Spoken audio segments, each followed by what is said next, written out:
Hey y'all, welcome back to my channel. In today's video, I am going to be showing you all an updated trim. Typically, you all really enjoy these videos, and guess what? I really enjoy doing them. As you all can see here, my hair has a little bit of movement. This is blown out hair. Typically that is a good sign, okay? It lets me know that, girl, it ain't as bad as you think it is, okay? So hopefully I don't have to take off that much hair today. I am going back through with my blow dryer because I was doing other things, and I always like to make sure that the blow dry is pretty fresh before I go in with my hair shears.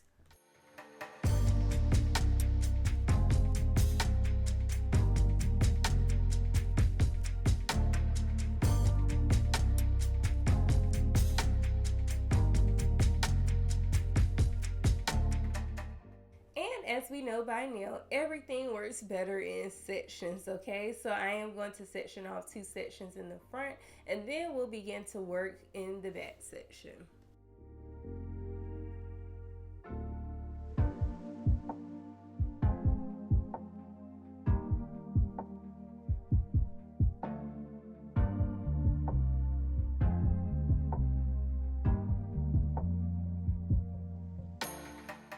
For this trim, I am going to be using hair shears and 2 combs, one medium tooth and one small tooth. I really enjoy using the small tooth comb for this because it really gets everything.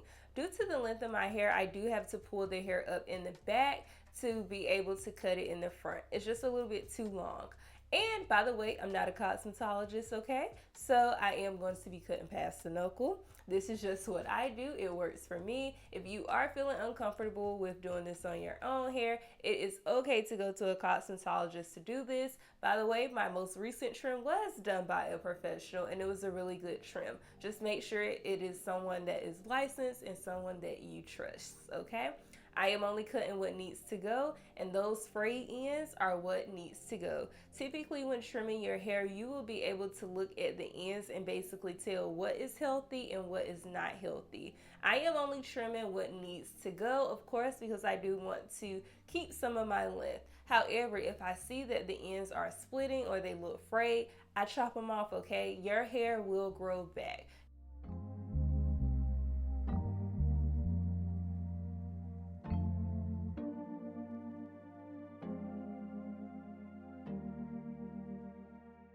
Holding on to dead hair is not going to serve you well. It is not going to serve your hair well. It is just going to continue to split.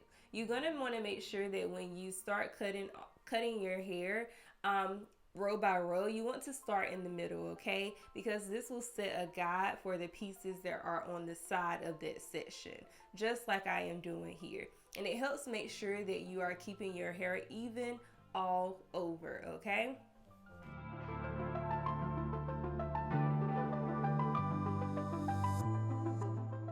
Because I don't have octopus arms to actually do one single cut with all of the hair, I split it in half and kind of twist the hair around like this, and then I trim the entire section together. This makes sure that the hair is even, and it is basically that cut you see people doing when they have all of their hair down and they're just doing a horizontal cut.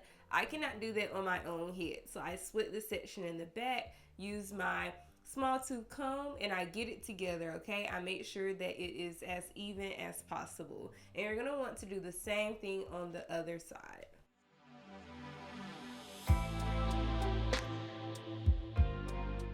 And voila, here is what we are working with.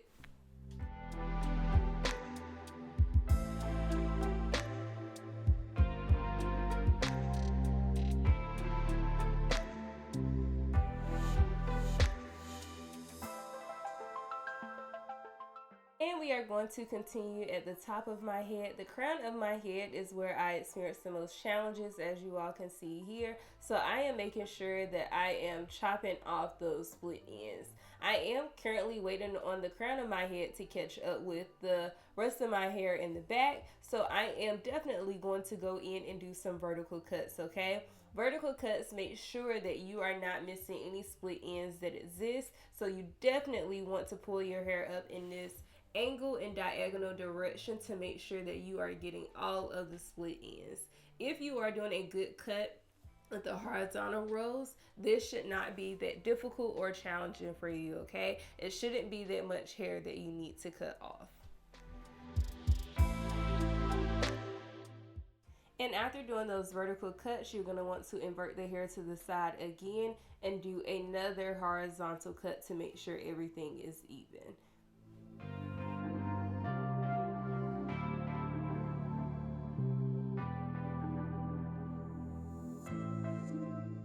And once you make it to the front, life gets a little bit easier because you get to see everything. So I am doing horizontal rows here, and I am trimming off the split ends. That is your first step when working with your two front sections, okay?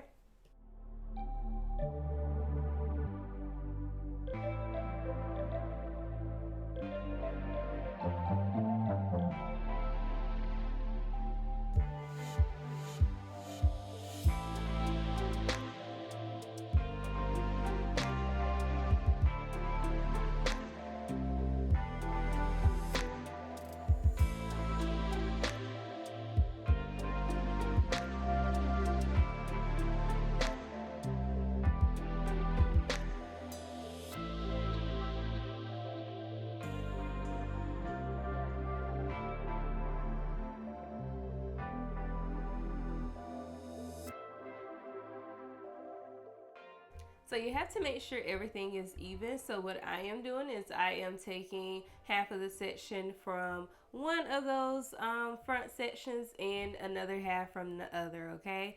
And we are going to pull both of these two sections in the middle up together to make sure that they are even.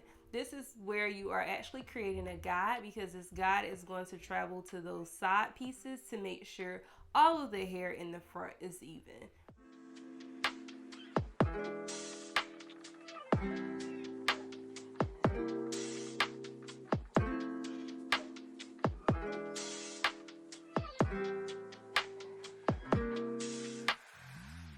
And now that we have that guide, we can go ahead and start doing some vertical cuts in the front to make sure that we have gotten all of those split ends.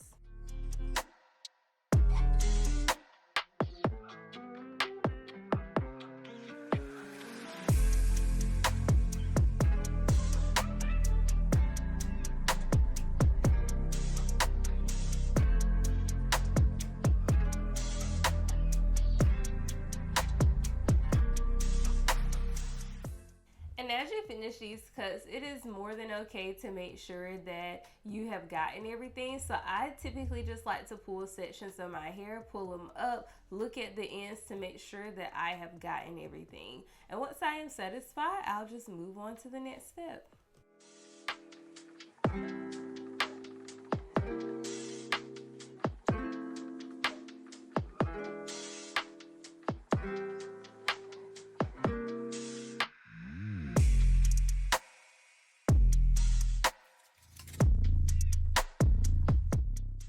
Once I am satisfied with the trim, I like to go in with my handy dandy blow dryer again, and I like to blow dry my hair one last time.